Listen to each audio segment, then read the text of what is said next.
Hello and welcome back to INMR. In today's podcast, I'm going to be answering the question of who is Jamie Bynoe-Gittens.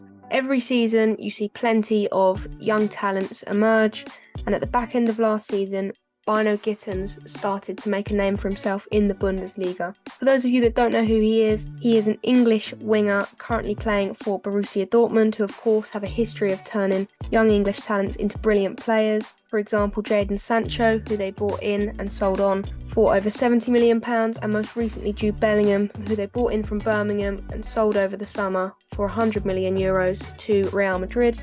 The latest addition to this trend is 19-year-old winger Jamie Bynoe-Gittens, who began his career in the Reading Academy and later joined Manchester City. In 2020, he was looking for more opportunities, so he made the move to Dortmund. He's able to play on both wings and is very capable with both his left and right foot. He's also one of the top 10 fastest players in the Bundesliga, meaning he's deadly on the counter. While injuries initially limited his playing time at Dortmund, the 2021-22 season saw an increase in his league appearances and he earned himself a call-up to the England under-21 team. Today, I'm going to explain why Dortmund is the ideal club for Bynoe-Gittens' development, talk about some of his best performances as a super sub, and look at how Dortmund play to understand how he helps them do well.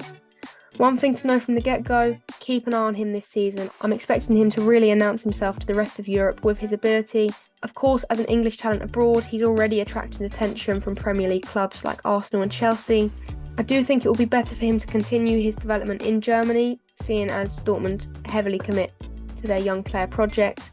Over the last 5 seasons, Dortmund have consistently given loads more league minutes to players under 20 compared to an average Premier League team. Therefore, young players have a better opportunity to get playing time and experience in European leagues, which has a positive impact on their career and how quickly they can grow as a professional. Dortmund's young player project has seen people like Bellingham, Sancho, Hakimi, Haaland and Pulisic do really well and go on to be sold for high fees. Some of them have continued to grow, others not so much, but for Dortmund they've done really well and have enabled them to make a lot of money. This shows that Dortmund aren't just giving anybody a chance for the sake of it, they're nurturing and developing these players into world-class talents.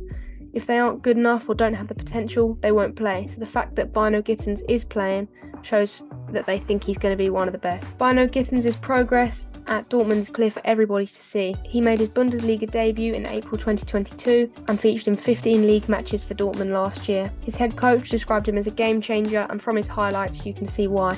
Bynoe-Gittens stood out in terms of attacking stats against other left wingers in the Bundesliga. He was in the top 2% of players in terms of dribbles and shots per 90 minutes, causing massive problems for a lot of Bundesliga backlines. He also scored at a rate of 0.51 goals per 90, and only 3 Dortmund players have bettered that stat.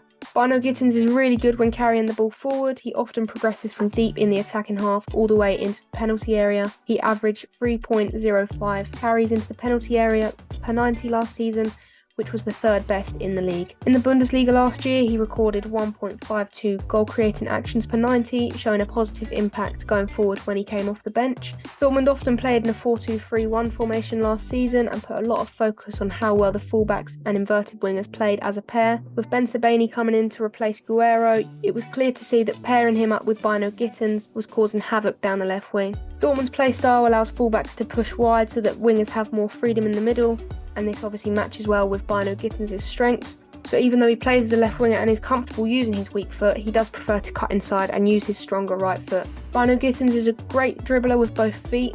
With his speed as well, it makes it really hard for opponents to figure out which direction he's going to go. You'll often see him cut inside past his marker, find a teammate in the box with a through ball, and they go ahead and score. He's made a really good impact on the team so far. Dortmund's possession-based football this season may mean they'll have to be patient when facing opponents with a low block, but with Bynoe-Gittens' vision and ability to create goal-scoring opportunities from nothing, it doesn't seem like it's going to be too much of an issue. In a recent match, he displayed his defensive capabilities too, which is slowly but surely improving. He used his pace to track back and prevent a Wolfsburg counter-attack. Although he's not the best physically, his speed makes up for that when he's breaking up counter-attacks. He's currently competing with Karim Adeyemi for the left wing spot. Although Adeyemi offers a more clinical presence in front of goal, Jamie Bynoe-Gittens is actually outperforming him in most areas. Bynoe-Gittens securing a regular starting spot this season isn't a guarantee, but he's definitely a player who you're going to hear a lot about over the next few seasons and potentially soon see him make a return to the Premier League. That is where I'm going to end today's podcast. Thank you very much for listening. I'll be back soon with another one.